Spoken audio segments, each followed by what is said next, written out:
ముఖ్యమంత్రి స్థాయి నాయకులకు భారీ భద్రత ఉంటుంది. Z+ కేటగిరీలో ఉన్న వారికైతే మరింత పటిష్టమైన భద్రత కల్పిస్తారు.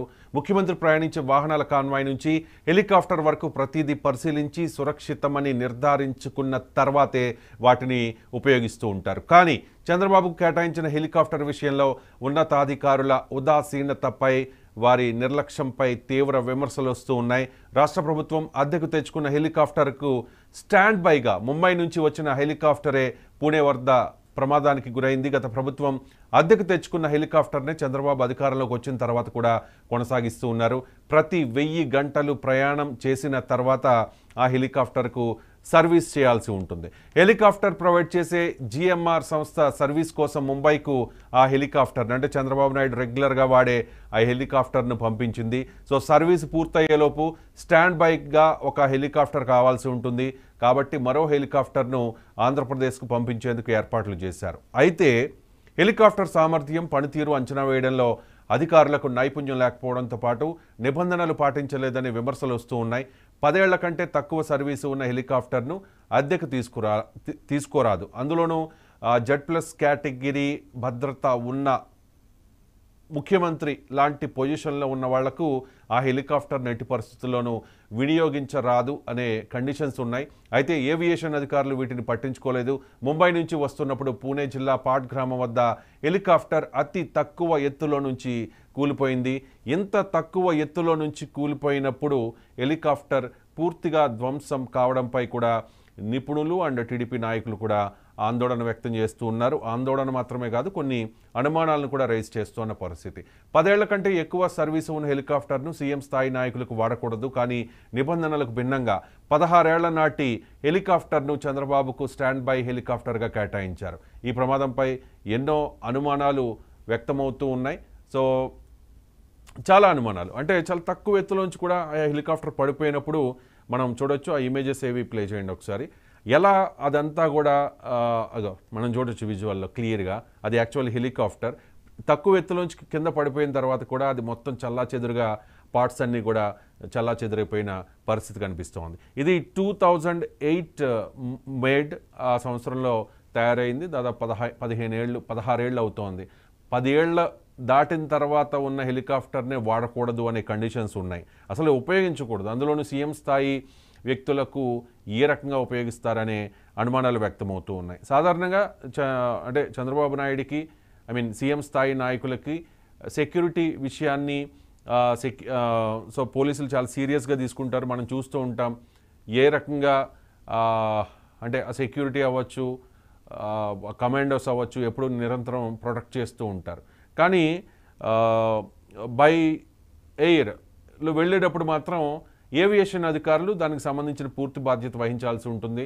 సో ఇటువంటి ఎందుకు హెలికాప్టర్ని ఇచ్చారు అనే దాని మీద ఏవియేషన్ అధికారుల్ని ప్రభుత్వం ప్రశ్నిస్తున్న పరిస్థితి కనిపిస్తోంది. దీని మీద అసలు ఏం జరిగింది ఏంటి అనే దాని మీద చాలా అనుమానాలు వ్యక్తమవుతూ ఉన్నాయి. సో తెలుగుదేశం పార్టీ నాయకులు కొన్ని అనుమానాలు వ్యక్తం చేస్తూ ఉన్నారు. దాంతోపాటు నిపుణులు కూడా అనుమానాలు వ్యక్తం చేస్తూ ఉన్నారు. మనతో జాయిన్ అయి ఉన్నారు కృష్ణరాజు గారు, senior journalist and political analyst. అలాగే సయ్యద్ రఫీ గారు, తెలుగుదేశం పార్టీ అధికార ప్రతినిధి, ఆ పార్టీ సీనియర్ నాయకులు. నమస్కారం కృష్ణరాజు గారు అండ్ సయ్యద్ రఫీ గారు. సయ్యద్ రఫీ గారు, మీకు కూడా ఏమన్నా అనుమానాలు ఉన్నాయా? ఇప్పటివరకు చాలా చెప్పాను నేను. సీఎం స్థాయి వ్యక్తి, 16 ఏళ్ల ఓల్డ్ హెలికాప్టర్, ఇది తక్కువ ఎత్తులోంచి కూడా పడిపోయిన తర్వాత కూడా చల్లా చెదరైపోయాయి పార్ట్స్. అసలు ఏం జరుగుతుంది ఏంటి అనేది మీ క్లారిటీ ఉందా రఫీ గారు? నమస్కారం సార్, రవిశంకర్ గారు మీకు, అలాగే కృష్ణరాజు గారికి నమస్కారం, అలాగే 99 వీక్షకులందరికీ కూడా నమస్కారం. నమస్కారం. మీరు చాలా విషయాలు చెప్పారు. నేను కూడా ఉదయం పత్రికల్లో చదివాను. 2 రోజుల క్రితం నేను మామూలుగా న్యూస్ లో కూడా చూశాను. అయితే ఇవాళ పత్రికల్లో వచ్చిన విషయాలు, మీరు చెప్పిన విషయాలు పోల్చి చూస్తే 2 రోజుల క్రితం ఈ విషయాలు మనకు తెలియలా. అంటే స్టాండ్ బై హెలికాప్టర్ ఒకటి ముంబై నుంచి వస్తూ పూణేలో అది పడిపోయింది, 4 గాయాలయ్యి ఆ చెట్టు మీద కూలింది కాబట్టి ప్రమాదం తప్పింది అనేది మనం అప్పుడు చదివినటువంటి వార్తలు. బట్ ఇప్పుడు ఏంటంటే అది 16 సంవత్సరాల హెలికాప్టరు, విఐపీలకి, ముఖ్యంగా చీఫ్ మినిస్టర్ ఆ లెవెల్లో ఉన్న వాళ్ళకి 10 సంవత్సరాల లోపు దానికి లిమిట్, సర్వీస్ లిమిట్ ఉన్న హెలికాప్టర్లో వాడాలనేటువంటి నిబంధన ఉంది. ఎస్. మరి ఆంధ్రప్రదేశ్ చెందినటువంటి ఏవియేషన్ అధికారులు ఆ హెలికాప్టర్ ని ఎందుకు ప్రిఫర్ చేశారు, ఎలా ప్రిఫర్ చేశారు, వాళ్ళకి అనుభవం లేదా లేకపోతే కావాలని చేశారా, లేకపోతే ఏంటి అనేది లోతైనటువంటి విశ్లేషణ చేస్తే గానీ అర్థం కాదు. ఎందుకంటే జగన్మోహన్ రెడ్డి గారి హయాంలో ఈ ఆఫీసర్ల నియామకం అంతా కూడా ఒక పద్ధతి ప్రకారం కాకుండా తనకు నచ్చిన వాళ్ళకి పోస్టింగ్లు ఇవ్వడము. అంటే సెంట్రల్ గవర్నమెంట్ ఏవియేషన్ అంటే సెంట్రల్ గవర్నమెంట్ కదా, సో దానిలో కూడా ఇన్ఫ్లుయెన్స్ చేశారా? సెంట్రల్ గవర్నమెంట్ కాగా ఆంధ్రప్రదేశ్ గవర్నమెంట్ కింద పనిచేస్తారు వాళ్ళు. సెంట్రల్ గవర్నమెంట్ ఆంధ్రప్రదేశ్ ఇన్స్ట్రక్షన్స్, ప్రభుత్వ ఇన్స్ట్రక్షన్స్ కింద పనిచేస్తారు. ఏవియేషన్ డిపార్ట్మెంట్ సెంట్రల్ గవర్నమెంట్ లో ఉంటది. ఇప్పుడు రాజశేఖర రెడ్డి గారి మరణం కూడా ఆ హెలికాప్టర్ ఏదైతే ఒకటి మార్చి ఇంకోటి తీసుకెళ్లారో ఆ హెలికాప్టర్ కూడా పూర్తిగా తనిఖీ కాకుండానే ఆల్టర్నేటివ్ గా పంపించారని చెప్పి అప్పట్లో వార్తలు మనం విన్నాం. మరి ఇవాళ ఇప్పుడు యాక్చువల్ గా మన మోటార్ బైక్స్ గానీ కార్లు గానీ ఏదైనా సరే 15 సంవత్సరాలు దాని కాలం చెల్లించాలి అంటే కీడించి మేలించాలంటారు కదా. అంటే 2009లో జరిగిన అప్పుడు ఆ ఘటనని ఎవరు కూడా మర్చిపోలేరు. ఒక షాకింగ్ ఆంధ్రప్రదేశ్కి, మొత్తం ఐ మీన్ తెలుగు రాష్ట్రాలకి. సో ఇప్పుడు చంద్రబాబు నాయుడు ఒకవేళ అలా ఈ అధికారులను, ఏవియేషన్ అధికారులు మాటలు నమ్మి ఒకవేళ దానిలో ప్రయాణించి ఉంటే ఏమయ్యేది అనే క్వశ్చన్ రైజ్ అవుతోంది ఇప్పుడు. అదే దానికే వస్తున్నా. ఇప్పుడు మనకి ఇండియన్ స్టాండర్డ్ లో మోటార్ బైక్స్ కానీ, 4 వీలర్స్ కానీ, ఇక పైన హెవీ వెహికల్స్ కానీ 15 సంవత్సరాలు దాటితే వాటి కాలం చెల్లింది అనేటువంటి లెక్క ఉంది. గవర్నమెంట్ రూల్స్ ఉన్నాయి. వాటిని స్క్రాప్ చేయాలని చెప్పేసి కూడా కేంద్ర ప్రభుత్వం అనేక సార్లు చెప్పింది. అయితే ఇప్పటికి కూడా ఆ నిబంధనలు పూర్తిగా అమలు జరగట్లా. అది హెలికాప్టర్ల వరకు కూడా దాదాపు 10 సంవత్సరాలే ఉంటుంది. ఎందుకు వాడిని వాడుతున్నారని తెలియదు. ఇప్పుడు పొరపాటున చంద్రబాబు నాయుడు గారు అదే హెలికాప్టర్ లో ఎక్కి ఉండి ప్రమాదం జరిగి ఉంటే దానికి ఎవరు బాధ్యత వహిస్తారు? ఆ అధికారులు ఆ రోజు వాళ్ళని ఏం చేయగలం? కాబట్టి కీడు నుంచి మేలుంచినట్టు ఒక పెద్ద ప్రమాదమే ముఖ్యమంత్రికి తప్పింది. ఇవాళకైనా సరే ఆంధ్రప్రదేశ్ ఆ చీఫ్ సెక్రటరీ, ఇతర అధికారులు ముఖ్యమంత్రి భద్రత మీద, ముఖ్యమంత్రికి రక్షణ మీద, ఆయన వాడే వాహనాల మీద, హెలికాప్టర్ల మీద తగిన జాగ్రత్తలు తీసుకోవాల్సి ఉంటుంది. రెండోది ఏంటంటే 16 సంవత్సరాల హెలికాప్టర్ అసలు ఎలా అనుమతించారు? 15 సంవత్సరాలకి 4 వీలరే స్క్రాప్ చేయాలంటున్నారు. ఈ దేశాల్లో అయితే ఇప్పుడు సింగపూర్, ఇతర దేశాల్లో అయితే 10 సంవత్సరాలకి అక్కడ 4 వీలర్స్ స్క్రాప్ చేసేస్తారు. ఇంకా అమ్మటం అనేది ఉండదు. కాబట్టి ఇండియాలో ఈ రకమైనటువంటి పద్ధతులు ఉండటం వల్ల ఇవాళ చంద్రబాబు నాయుడు గారికి జరగబోయేది లేకపోతే వేరే వాళ్ళు ఎక్కే వాళ్ళు ఎవరైనా ప్రాణాలే కదండి. రైట్. ఇప్పుడు చంద్రబాబు నాయుడు గారి దృష్టి అంతా నా వెహికల్ ఎలా ఉంది, అది సెక్యూర్డా కాదా, నా హెలికాప్టర్ ఎలా ఉంది, అది సెక్యూర్డా కాదా, నా పక్కన ఉన్న గన్మెన్స్ అందరూ లాయలిస్టులేనా, అంటే అంటే ఇవన్నీ ఆలోచించారు కదా. ఏదైనా ప్రమాదం జరిగే అవకాశం ఉందా అని చెప్పి ఆలోచించరు. ఆ అవసరం ఆయనకి లేదు, అంత టైం కూడా ఆయనకు ఉండదు. అది చూసుకోవాల్సిన బాధ్యత సెక్యూరిటీ అవసరం లేదు. ఎందుకంటే నమ్మకం ఉంటుంది. సెక్యూరిటీ అధికారులు, ఏవియేషన్ అధికారులు చూసుకోవాలా. ఎప్పుడు నా పాయింట్ ఏంటంటే చంద్రబాబు నాయుడు గారు రైట్, చంద్రబాబు నాయుడు గారు ప్రతిపక్షంలో ఉన్నప్పుడే ఆయన పార్టీని బలపరచడంలో, ఈ ఎన్నికల్లో గెలవడంలో, ఆయన వ్యూహాలు వేయడంలో ఆయన టైం సరిపోయేది కాదు. ఆయన ఎక్కువ టైం వర్క్ చేస్తారు. మంచి అడ్మినిస్ట్రేటర్గా ఆయనకు పని ఉంది. ఇప్పుడు చాలా బాధ్యత ఉంది, ఆయన పని చేసుకుంటూ వెళుతూ ఉన్నారు. కానీ ఇటువంటి వాటి మీద ఆయన దృష్టి పెట్టరు కదా. వాళ్ళు ఎవరి మీద నమ్మకంతో అది అంతా వదిలేస్తూ ఉంటారు. కాదు, నా పాయింట్ మీకు అర్థం కాల రఫీ గారు.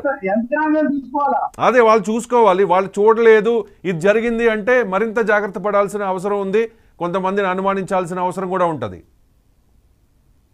అనుమానించాలి వాళ్ళ మీద. ఇప్పుడు దాన్ని సర్టిఫై చేసినటువంటి వాళ్ళు అక్కడ నుండి ముంబై నుండి పంపించడానికి క్లియరెన్స్ ఇచ్చిన అధికారుల మీద చర్యలు తీసుకోవాలి. భవిష్యత్తులో ఒక పటిష్టమైనటువంటి రక్షణ వ్యవస్థ ఆయనకి రక్షణ వ్యవస్థని ఏర్పాటు చేయాలి. ఈ అసలు అవసరమైతే ఆంధ్రప్రదేశ్ ప్రభుత్వమే ఈ అద్దెలకు తీసుకోకుండా హెలికాప్టర్ సొంతంగా హెలికాప్టర్ కొనుక్కోవడం మంచిదని చెప్పి కూడా నేను భావిస్తా ఉన్నా. ప్రభుత్వం ఆ దిశగా కూడా అడుగు వేయాల. కాబట్టి ముఖ్యమంత్రి భద్రత అనేది అది ఆంధ్రప్రదేశ్ కి సంబంధించినటువంటి భద్రత. ఇవాళ ఆంధ్రప్రదేశ్ ని పునర్నిర్మాణం చేయడంలో ఆయన కీలకమైన పాత్ర పోషిస్తున్నాడు. ఆ టైం అంతా పెడుతూ ఉన్నాడు. కాబట్టి ఆయనకి సరైనటువంటి భద్రత కల్పించవలసిన బాధ్యత అధికారుల మీద ఉంది. ఎస్ రఫీ గారు, ఇది ఇక్కడ అధికారుల నిర్లక్ష్యం అయితే స్పష్టంగా కనిపిస్తోంది. నిజంగా దానిలో ప్రయాణించి ఉంటే ఏమయ్యేదా అనేది ఒక్కసారిగా షాకింగ్ మాట ఆలోచన వచ్చినప్పుడే. కాబట్టి మరింత జాగ్రత్తగా ఉండాల్సిన అవసరం ఉంది. బాధ్యులు ఎవరైతే ఉన్నారో వాళ్ళ మీద కూడా యాక్షన్ తీసుకోవాల్సిన అవసరం కనిపిస్తోంది. ఇక్కడ ఇంట్రెస్టింగ్ పాయింట్ ఏంటంటే, కృష్ణరాజు గారు నమస్కారం. ఇప్పటి వరకు ఆంధ్రప్రదేశ్ గవర్నమెంట్కి ఒక ఓన్ హెలికాప్టర్ లేదు. నేను రీసెర్చ్ చేస్తే ఈరోజు తెలిసింది నాకు ఆ విషయం. గతంలో జగన్మోహన్ రెడ్డి ఏదైతే హెలికాప్టర్ను అద్దెకి తెచ్చి వాడుకున్నారో, కనీసం 10-15 కిలోమీటర్ల దూరానికి కూడా ఆ హెలికాప్టర్లో ఆయన వెళ్ళేవారో అని అప్పుడు ప్రతిపక్షాలు కూడా ఎద్దేవా చేశాయి కదా. అదే హెలికాప్టర్ని ఇప్పుడు ఏమండి వెళ్ళారా? ఓకే ఉండవల్లి వెళ్ళాడు కదా. ఉండవల్లి అక్కడ మన తుళ్ళూరులో భూమి పూజ చేయడానికి దానికి వెళ్ళాడుగా. అవును, హెలికాప్టర్లోనే వెళ్ళారు. ఓకే, ఏమో ఆయనకి ఏ అనుమానం ఉందో, బై రోడ్ వెళ్తే ఏదైనా ప్రాబ్లం ఉంటుందని అనుకున్నారేమో. Okay, whatever. ఇక్కడ ఓన్ హెలికాప్టర్ లేదు, అది అద్దెకి తెచ్చుకోవాల్సి ఉంటుంది. అది ఆల్రెడీ అద్దెకి తెచ్చుకుని జగన్మోహన్ రెడ్డి అద్దెకి తెచ్చుకున్న హెలికాప్టర్ని ఇప్పుడు కూడా వాళ్ళు కంటిన్యూ చేస్తూ ఉన్నారు. జగన్ అద్దెకి తెచ్చుకున్నారంటే వాళ్ళతో ఏదో మాట్లాడుకుని ఉంటారు, అదే కంటిన్యూ చేస్తున్నారు కాబట్టి ఈయనకి ప్రమాదం ఉండే అవకాశం ఉంది అని చెప్పి కొంతమంది కామెంట్ చేస్తున్న పరిస్థితి టీడీపీ నాయకులే. ఇప్పుడు ఆ హెలికాప్టర్ 1000 కిలోమీటర్స్ దాటేసింది కాబట్టి, ఎక్కువ రన్ చేసింది కాబట్టి దాన్ని ఒకసారి సర్వీస్ చేయించాలి. సర్వీస్కి సంబంధించి ముంబై పంపించారు. కానీ ఈ లోపల అత్యవసరంగా ఏదైనా చంద్రబాబు నాయుడికి సీఎం హోదాలో ఆయన ఉన్నారు కాబట్టి అలఫిసడన్ ఎక్కడికైనా వెళ్లాల్సి ఉంటే ఖచ్చితంగా ఒక హెలికాప్టర్ కావాలి. ఆ స్టాండ్ బై హెలికాప్టర్గా ఈ అవుట్డేటెడ్ హెలికాప్టర్ను పంపించారు. Outdated, 16 years old. అది స్క్రాప్కి పంపించేయాల్సిన హెలికాప్టర్ అంట. అది తక్కువ ఎత్తులోంచి పడిపోతేనే ముఖముఖలు అయిపోయింది. సో నిజంగా మరి మీరేం అబ్జర్వ్ చేశారు కృష్ణరాజు గారు దీనిలో? రవి గారు, ఇప్పుడు ఈ అంశానికి సంబంధించి మనం ఊరట చెందాల్సింది ఏమిటంటే, హెలికాప్టర్ కి దాదాపు 706 కిలోమీటర్ల జర్నీ అంటే చాలా ఎక్కువ అండి అది. ఓకే, అంత జర్నీ ఇది అడ్వర్స్ వెదర్ లో. Okay, Mumbai to Vijayawada, right?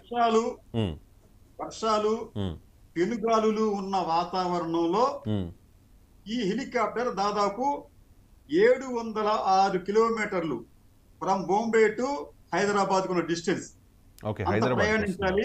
అయితే ఒకేసారి అంత దూరాన్ని ఏ హెలికాప్టర్ ప్రయాణించలేదు. మధ్యలో ఫ్యూల్ కోసం ఆగాలి. బహుశా వాళ్ళు ఎక్కడో ఫ్యూల్ కోసం ఆగి మళ్ళీ బయలుదేరి ఉంటారు. ఇది ఒక అంశం అండి. అది రెండోది, ఈ ప్రమాదంలో ఎవరు మృత్యువాత పడలేదు. ఇది మనం సంతోషించాలి. ఇది మనం ఊరట కలిగించే అంశం. ఎందుకంటే ప్రాణాలు ఎవరైనా ప్రాణాలే అండి. అది బాంబే వస్తే, హైదరాబాద్ వస్తే, విజయవాడకి మనం అనుకోవడానికి వీల్లేదు. అటువంటి ఫెటాలిటీస్ ఏమి లేవు కాబట్టి మనం ఊరట చెందాలి, సంతోషించాలి. ఇక ఈ హెలికాప్టర్ కి సంబంధించి కొన్ని శేష ప్రశ్నలు ఉన్నాయండి. అసలు ఈ హెలికాప్టర్ అనేది ఏ కంపెనీకి చెందింది? ఆ కంపెనీ ఇప్పటి వరకు ఎటువంటి ప్రకటన చేయలేదు. ఈ హెలికాప్టర్ ని తాత్కాలికంగా అద్దెకి తీసుకుంది ఎవరు? ఆ తీసుకున్న వ్యవస్థ లేదా ప్రభుత్వం, వారు కూడా ఇప్పటి వరకు ఎటువంటి ప్రకటన చేయలేదు. హెలికాప్టర్ ప్రమాదం జరిగి 2 రోజులు అయితే ఎవరు ఎందుకు ఒక ప్రకటన చేయలేదు అంటే, వారు చేయొచ్చు కదా. హెలికాప్టర్ కంపెనీ వాళ్ళు ఎవరైతే వాళ్ళు, అవును మేము ఈ హెలికాప్టర్ ని మేము అద్దెకిస్తున్నాము తాత్కాలికంగా పలానా రాష్ట్రానికి అని చెప్పలేదు వాళ్ళు కూడా. ఈ రాష్ట్ర ప్రభుత్వం కూడా మేము పలానా కంపెనీ నుంచి మేము దీన్ని అద్దెకి తెచ్చుకుంటున్నాం, these are terms and conditions, మాకు దీనికి గంటకి ఎంత అవుతుంది, రోజుకి ఎంత అవుతుంది అని చెప్పి వాళ్ళు చెప్పలేదు. అంటే ఇక్కడ మనకి సమాచారం అనేది అరకొరగా ఉంది. ఈ సంఘటనకు బాధ్యులైన ఈ 2 ప్రభుత్వం కావచ్చు, లేకపోతే ఆ ఏవియేషన్ కంపెనీ కావచ్చు, ఇద్దరూ కూడా ఇప్పటి వరకు ఎటువంటి ప్రకటన చేయలేదు.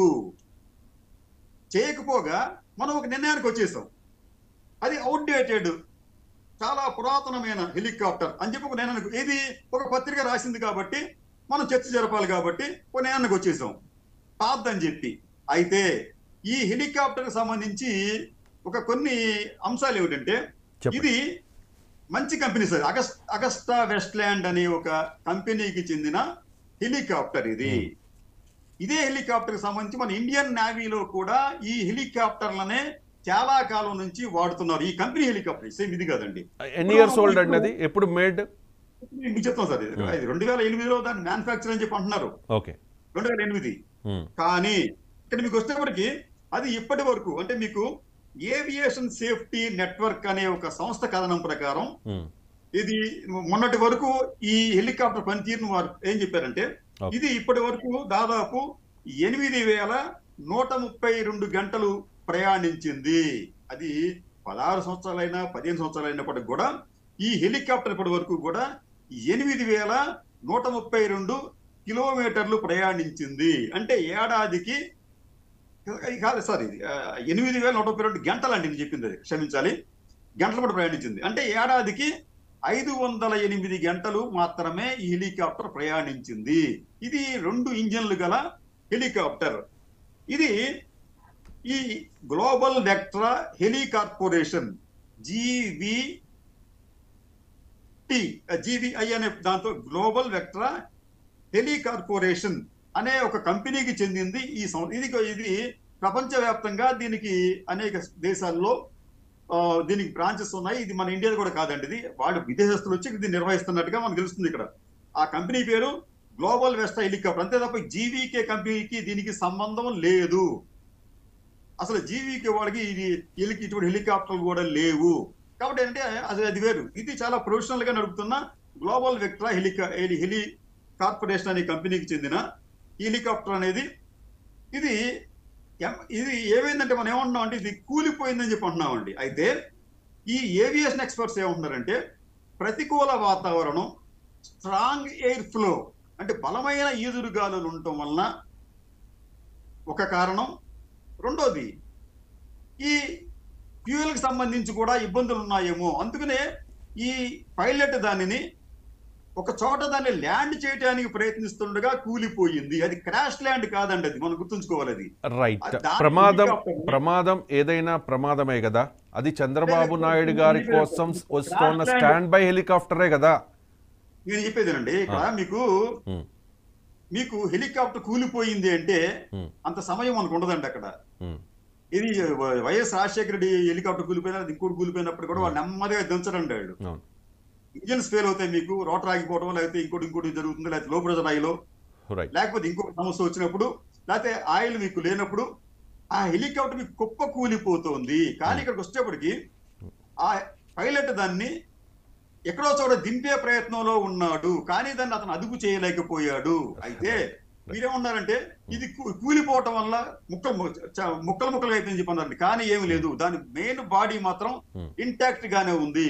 రెండోది, నిజంగా అది కుప్ప కూలిపోతే అది టెక్నికల్ గా ఇతర కారణాలతో అది క్రాష్ ల్యాండ్ అయితే మీకు దాంట్లోంచి మీకు బహుశా మంటలు కూడా చెలరేగి ఉండేవి, మంటలు రాలేదు. మీ పాయింట్ నాకు అర్థమైంది. చాలా రీసెర్చ్ చేసి మీరు చెప్తూ ఉన్నారు, ఓకే నేను ఒప్పుకుంటా. క్రాష్ ల్యాండ్ అయినా లేకపోతే తక్కువ ఎత్తు నుంచి పడిపోయినా నిజంగా దానిలో చంద్రబాబు నాయుడు గారు ఉంటే ఏదైనా ప్రమాదం జరిగి ఉంటే మరి ఆ యాంగిల్లో ఎందుకు ఆలోచించకూడదు? అది చంద్రబాబు నాయుడు గారి కోసం వస్తున్న స్టాండ్ బై హెలికాప్టరే కదా అది. ఓకే సార్, చంద్రబాబు నాయుడు గారి కోసం వస్తున్న హెలికాప్టర్ తీసుకునే ప్రికాషన్స్ వేరు, దానిని ఒక చోట నుంచి ఒక చోటకి కంపెనీ తరలిస్తున్నప్పుడు తీసుకునే ప్రికాషన్స్ వేరుగా ఉంటాయి. మీరు చెప్పినట్టు ఆయన జెడ్+ కేటగిరీ ఉంటుంది. ఉన్నప్పుడు ఖచ్చితంగా వాళ్ళు వాతావరణానికి సంబంధించిన అన్ని అంశాలు కూడా పరిశీలించిన తర్వాతే క్లియరెన్స్ ఇస్తారు. ఎక్కడన్నా మీకు క్యూములో నింబస్ మేఘాలు గాని లేకపోతే రెడ్ జోన్ గాని ఉన్నప్పుడు సాధారణంగా ఇటువంటి విఐపీలు ప్రయాణించే హెలికాప్టర్లను అనుమతించరు. కాబట్టి దానికి వేరు దీనికి వేరుగా మనం భావించాలి. రెండోది, ఇది ముంబై నుంచి హైదరాబాద్ కి, అక్కడ నుంచి విజయవాడకి కొంతమంది సిబ్బంది తీసుకొస్తున్నారు, దాంట్లో విఐపీలు లేరు. విఐపీలు ఉన్నప్పుడు ప్రోటోకాల్ వేరేగా ఉంటుంది. ఏది అది వెహికల్ కైనా గానీ, హెలికాప్టర్ కైనా గానీ, ఒక విమానానికైనా గానీ రైట్ ఆ ప్రోటోకాల్ వేరే ఉంటాయి. ప్రోటోకాల్ Precautions అనేవి చాలా రైట్ ఎక్కువగా సార్, నేను ఉంటాయి. ఒప్పుకుంటా సార్, మీ కాబట్టి మాటలతో ఇక్కడ ఒప్పుకుంటాను, అడ్డు తగులుతున్నాను, ఏమనుకోవద్దు. ఏంటంటే ఇప్పుడు ఏదో బై ఒక రోడ్ పత్రికలో అనుకోండి, బై రోడ్ అనుకోండి, లేదు లేదు సార్, బై రోడ్ అనుకోండి, బై రోడ్ అనుకోండి, ఆ సీఎం గారి వెహికల్ చుట్టూ ముందు ఒక 20 వెహికల్స్ ఉంటాయి, వెనకాల ఒక 20 వెహికల్స్ ఉంటాయి, కూడా జామర్ వెహికల్ ఉంటుంది, అంబులెన్స్ ఉంటుంది, అన్నీ ఉంటాయి. ఓకే, అంటే సీఎం ప్రయాణించేటప్పుడు తీసుకునే ప్రోటోకాల్స్ వేరు, అప్పుడు తీసుకునే ఇది వేరు. మామూలుగా సిబ్బందిని తరలిస్తున్నారు కాబట్టి లైట్ తీసుకున్నారు అంటే అంత పెద్దగా కేర్ తీసుకోలేదు, బహుశా అందుకే ప్రమాదం జరిగి ఉండవచ్చు. ఆ ప్రికాషన్స్ అనేవి చాలా స్ట్రింజెంట్ గా ఉంటాయి విఐపి ప్రయాణించేటప్పుడు. ఉంటాయి సార్, ఉంటాయి సార్. నా పాయింట్ ఏంటంటే దాని ఇంజిన్ కండిషన్ ఇవన్నీ కూడా చూస్తారా? అన్ని చూస్తారండి అక్కడ, చూస్తారా? చూస్తారు అక్కడ. ఏంటంటే ఈ హెలికాప్టర్ ప్రయాణానికి ఒక గంట ముందు ఈ సెటిలైట్ నుంచి వచ్చిన సమాచారాన్ని కూడా వాళ్ళు స్వీకరిస్తారు వెదర్ కి సంబంధించి. అది కూడా పరిశీలించిన తర్వాత పైలట్లు టేక్ ఆఫ్ చేస్తారు. అంతే తప్ప ఏదో మామూలుగా హెలికాప్టర్ నుంచి వెళ్ళిపోయినట్టు వచ్చి దిగినట్టుగా అయితే సాదా సీదాగా అయితే జరగదు. ఇక్కడ నా కంటెస్ట్ ఏంటంటే, ఇక్కడ ఒక పత్రిక ఏదో ఒక వ్యాసాన్ని ప్రచురించిందని చెప్పి ఒక వర్గం మీద బ్లేమ్ చేయటం అనేది భావ్యం కాదు. ఎందుకంటే ఇది పొలిటిసైజ్ అవ్వలేదు కదండి, ఇది పొలిటిసైజ్ అవ్వలేదు కదా. జగన్మోహన్ రెడ్డి కావాలని చెప్పి ఒక చాపర్ను బుక్ చేయించి ఇలా చేసాడని చెప్పి టీడీపీ నాయకులు ఎవరు అంటలా. అయ్యో మా నాయకుడికి ఏదైనా ప్రమాదం జరిగితే ఏంటి పరిస్థితి అని మాత్రమే అంటూ ఉన్నారు. ఇక్కడ వర్గం అని చెప్పన్నా, నేను రాజకీయం అని చెప్పి అనలేదు. ఇక్కడ వర్గం అయితే అధికార వర్గం, టెక్నికల్ సాంకేతిక బృందం. అయితే వారి మీద కూడా మనం వేలెత్తి అంత తేలిగ్గా చూపించకూడదు అనేది నా ఉద్దేశం. వాస్తవాలు తెలియకండి. అసలు ఇప్పటిదాకా ఎవరూ చెప్పలేదు మీకు అది. అసలు ఆ హెలికాప్టర్ అనేది ఏపీకి విజయవాడకే వస్తుందని చెప్పి ఎవరు చెప్పారు చెప్పండి మనకి? ఎవరు చెప్పారు అధికారికంగా? ఈ ప్రభుత్వం చెప్పిందా లేదా ఆ ఏవియేషన్ కంపెనీ చెప్పిందా? అది సీఎం గారు ఎక్కుతారని చెప్పి ఎవరు చెప్పారు చెప్పండి మీకు అది ఎవరు చెప్పలేదు ఇప్పటిదాకా. పోనీ ఆ కంపెనీ అన్న ఏదైనా క్లారిటీ ఇచ్చిందా ఇన్ని ఆరోపణలు వచ్చిన తర్వాత? అదేమి ఇవ్వకుండానే, ఎటువంటి క్లారిటీ ఇవ్వకుండానే మనం నిర్ణయానికి వచ్చేసాము. రైట్ సార్, ఒకసారి మీరు చెప్పండి రఫీ గారు. ప్రభుత్వం దాని మీద ఎంక్వైరీ చేస్తుంది కాబట్టి ఖచ్చితంగా ఆ కంపెనీ రిపోర్ట్ తీసుకుంటది. ప్రభుత్వం నుంచి కూడా ప్రకటన వస్తుంది, ఇవాళ రేపు వస్తుంది, మనం వెయిట్ చేయాలి. రైట్. అసలు ప్రభుత్వం ఇప్పటిదాకా అడ్మిట్ చేసిందా చెప్పండి?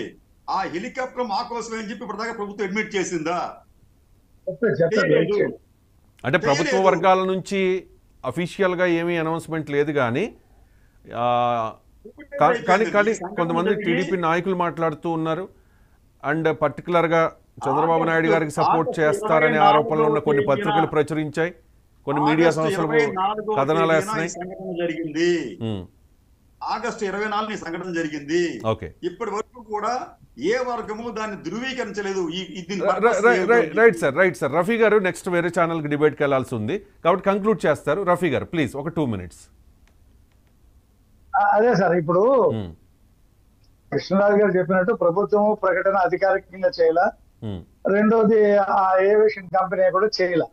కానీ జరిగిన సంఘటన మాత్రం వాస్తవం. అందులో 4 గాయాలయ్యాయి. దాన్ని సేఫ్టీ ల్యాండింగ్ కోసం చెట్టు మీద నుంచి అది అలా చెట్టు తగిలి అలా కూలిపోయింది. అది కింద ల్యాండ్ మీద పెట్టాలని చెప్పి అనుకున్నాడు పైలట్. అది మధ్యలో ఫ్యూయల్ నింపుకున్నారని చెప్పి కృష్ణరాజు గారు అభిప్రాయపడ్డారు. కాబట్టి ఫ్యూయల్ ప్రాబ్లం అయి ఉండదు, ఎందుకంటే మధ్యలో ఫ్యూయల్ ఇచ్చారు కదా. కాబట్టి అది ఏమైనా సరే ఇవాళ రేపు ప్రభుత్వం ప్రకటన చేస్తుంది. అందులో ఎందుకంటే ప్రముఖ పత్రిక ప్రకటించింది కాబట్టి ప్రభుత్వం కూడా దాని మీద సమగ్రమైనటువంటి వివరణ ఇవ్వాల్సి ఉంటుంది, ఇస్తుందని చెప్పి నేను భావిస్తున్నాను. రైట్ అండి, right. Thank you sir Rafi గారు, మీరు క్లారిటీ ఇచ్చినందుకు ధన్యవాదాలు. You can leave sir. Krishnaraju గారు చెప్పండి. అంటే హెలికాప్టర్ ప్రమాదం అంటే అందరికీ మర్చిపోలేం కదా. 2009 సెప్టెంబర్ 2 అక్కడ ఏం జరిగింది? పార్టీలకు అతీతంగా అందరూ కూడా బాధపడ్డారు. చాలామంది ఆ వార్త విని చనిపోయారు కూడా. అంటే అలాంటివి జరుగుతుందని అనుకోలేం, కానీ ఒకవేళ జరిగితే ఏంటి అనే ప్రశ్న వస్తోంది. కాబట్టి మరి ఖచ్చితంగా గవర్నమెంట్ నుంచి ఎటువంటి రెస్పాన్స్ ఉంటుంది అనేది చూద్దాం. మరి దీని మీద ఏదైనా విచారణ వేస్తారా లేదా అనేది. ఒకవేళ మీరు చెప్తూ ఉన్నారు కదా ఇంటెన్షనల్గా, కృష్ణరాజు గారిని తీసుకోండి, ఇంటెన్షనల్గా కృష్ణరాజు గారు కృష్ణరాజు గారు ఇంటెన్షనల్గా ఒక పత్రిక ప్రచురించింది, ఇంకా ఇదేమీ పెద్ద ఇష్యూ కాదు అన్నట్టుగా మీరు లైటర్ వేలో మాట్లాడుతూ ఉన్నారు. ఏమీ జరగకపోతే ఇన్ని అనుమానాలు ఉన్నాయి, చాలా అనుమానాలు ఉన్నాయి. చెప్పాను కదా ఆల్రెడీ, నేను స్టార్టింగ్లోనే చెప్పా. 16 ఏళ్ల క్రితం హెలికాప్టరు, తర్వాత దీనిలో చాలా అనుమానాలు ఉన్నాయి. అది తక్కువ ఎత్తు నుంచి పడిపోయినా కూడా కూలిపోయింది. అసలు ఆ హెలికాప్టరు ఎక్కడికి వెళ్తుంది ఏంటి అనే దాని మీద కూడా సరైన సమాచారం లేదు. ఇంకా రకరకాల అనుమానాలు వస్తున్నాయి ఒక ప్రమాదం జరిగిన తర్వాత. అందులోనూ ఇది సాధారణ హెలికాప్టర్ కాదు కదా, చంద్రబాబు నాయుడు గారి కోసం స్టాండ్ బైకి వస్తున్న హెలికాప్టర్ అనే ప్రచారం జరుగుతోంది. సో చూద్దామండి మరి గవర్నమెంట్ నుంచి ఎటువంటి ఇది ఉంటుంది అనేది. మీకు తెలియదు కాదు, కొన్ని ఓపెన్గా మాట్లాడుకోవాల్సి ఉంటుంది. ముందు కొన్ని పత్రికల ద్వారా కొన్ని ఫెయిలర్స్ వస్తూ ఉంటాయి, కొన్ని సిగ్నల్స్ వస్తూ ఉంటాయి, ఆ తర్వాత యాక్షన్స్ ఉంటూ ఉంటాయి. జోగి రమేష్ మీద అరెస్ట్ అవుతారని చెప్పి 1-2 రోజులుగా వాళ్ళ అబ్బాయిని అరెస్ట్ చేయడానికి ముందు వచ్చాయి కథనాలు వచ్చాయి, తర్వాత యాక్షన్ ఉంది. కాబట్టి ఈ హెలికాప్టర్ ప్రమాదంలో ఏమేమి కోణాలని చూశారో, ఏమేమి కోణాలని వాళ్ళు పసిగట్టారో, మరి ఎందుకు ఇటువంటి వార్తలు వచ్చాయి, అసలు ఏం జరిగింది అనే దాని మీద మనకి నాకు తెలిసి ఈవినింగ్ ఒక క్లారిటీ వచ్చే అవకాశం ఉంది. కంక్లూడ్ చేద్దాం ఇంకా కృష్ణరాజు గారు. ఇప్పుడు సాధారణంగా అండి హెలికాప్టర్కి సంబంధించి ఒకటి టెక్నికల్ కావచ్చండి, రెండోది వెదర్ కండిషన్స్ కావచ్చు. ఇక్కడికి వచ్చేటప్పటికి మనకి ఇంక మీరు చెప్పినట్టు అది దర్యాప్తులో తేలాలి ఖచ్చితంగా. దీనికి సంబంధించి ఆ కంపెనీ దర్యాప్తు చేస్తుందని ఒక కారణం చెప్తుంది మనకి ఏముంటుంది అది. అయితే ఇక్కడ మీరు వైఎస్ రాజశేఖర రెడ్డి గారి ప్రమాదానికి సంబంధించి కూడా ఒక మాట మీరు చెప్పారు ఇందాక. అయితే దానికి సంబంధించి నేను ఒక అధ్యయనం చేసామండి, అధ్యయనం చేసి ఒక పుస్తకం కూడా రాసామండి. ఏది ఆ హెలికాప్టర్ ప్రమాదానికి సంబంధించి అనేక మంది నిపుణులతో మాట్లాడిన తర్వాత ఒక బుక్ ను కూడా నేను రాశాను. అది ఇప్పుడు కూడా ఉంది. ఆ అధ్యయనం సారాంశం ఏంటంటే, ఆ హెలికాప్టర్ ప్రమాదానికి వాతావరణం కన్నా కూడా టెక్నికల్ రీజన్స్ ప్రధాన కారణంగా ఉన్నాయి. అయితే త్యాగి కమిటీ అంటే ఆనాటి ఈ దుర్ఘటన మీద దర్యాప్తు చేసిన త్యాగి కమిటీ అలాగే సిబిఐ కూడా ఏం చెప్పాయంటే ప్రతికూల వాతావరణం వల్ల అది కూలిపోయిందని చెప్పి అన్నారండి. కానీ వైఎస్ రాజశేఖర రెడ్డి గారు ప్రయాణిస్తున్న ఆ హెలికాప్టర్ కూలిపోవటానికి 10 నిమిషాల ముందు వరకు కూడా అది లో ప్రెషర్ ఆయిల్ అనే ఒక సమస్యతో సతమతమయ్యింది. ఆ సమస్య పరిష్కారం కోసం అని చెప్పి కో పైలట్ బాటియా మాన్యువల్స్ అన్ని తిరిగేస్తూ ఉండగానే అది కూలిపోయింది. రెండో సమస్య ఏంటంటే ఆ హెలికాప్టర్ కూలిపోవడానికి ముందు ఆటో పైలట్ వ్యవస్థ కూడా ఫెయిల్ అయ్యింది. కానీ త్యాగి కమిటీ ఈ 2 అంశాలకు కూడా ఇంపార్టెన్స్ ఇవ్వకుండా మొత్తం అంతా కూడా వెదర్ మీద నెట్టివేశారు. అంటే సాధారణంగా ఏం జరుగుతుందంటే ఇటువంటి విఐపీలు దీంట్లో ఇన్వాల్వ్ అయినప్పుడు ఎవరికి మట్టి అంటకుండా చేతులు దులుపుకునే ప్రయత్నాన్ని దర్యాప్తు సంస్థలు కూడా చేస్తే చేయవచ్చు. రైట్ సార్, చూద్దాం సార్ దీని మీద మరి ఎటువంటి రెస్పాన్స్ ఉంటుంది అనేది. ఒక 3-4 రోజులు అయిపోయింది ఈ ఘటన జరిగి, కానీ గవర్నమెంట్ అయితే అఫీషియల్గా ఎటువంటి అనౌన్స్మెంట్ గవర్నమెంట్ నుంచి లేదు. టీడీపీ నాయకులు అయితే కొంతమంది కొన్ని అభ్యంతరాలు వ్యక్తం చేస్తున్న అనుమానాలు వ్యక్తం చేస్తున్న పరిస్థితి. చాలా అనుమానాలు ఉన్నాయి, వాటికి మరికొన్ని గంటల్లో క్లారిటీ వచ్చే అవకాశం కనిపిస్తోంది.